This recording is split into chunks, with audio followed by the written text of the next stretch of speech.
वज़ीर आला बलूचिस्तान की समर इंटर्नशिप प्रोग्राम के तलबा के साथ खुसूसी नशस्त। सरफराज बुगटी का दहशतगर्दी, फितनल हिंदुस्तान और गवर्नेंस पर इजहार ख्याल।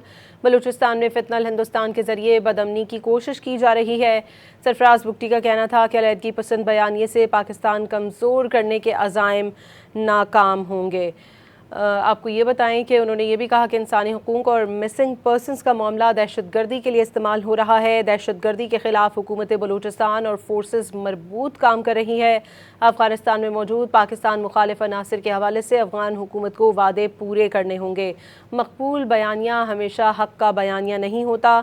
वज़ीर आला बलूचिस्तान ने कहा कि पाकिस्तान के साथ खड़ा होना ही हक का साथ देना है।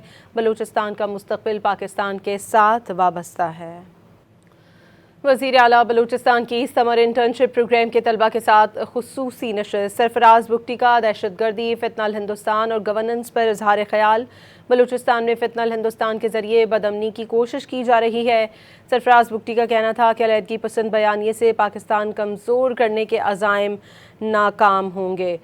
आपको ये बताएं कि उन्होंने ये भी कहा कि इंसानी हुकूक और मिसिंग पर्सनस का मामला दहशतगर्दी के लिए इस्तेमाल हो रहा है। दहशतगर्दी के खिलाफ हुकूमत बलूचिस्तान और फोर्सेस मरबूत काम कर रही है। अफगानिस्तान में मौजूद पाकिस्तान मुखालिफ अनासर के हवाले से अफगान हुकूमत को वादे पूरे करने होंगे। मकबूल बयानिया हमेशा हक का बयानिया नहीं होता। वज़ीर आला बलूचिस्तान ने कहा कि पाकिस्तान के साथ खड़ा होना ही हक का साथ देना है। बलूचिस्तान का मुस्तक़बिल पाकिस्तान के साथ वाबस्ता है।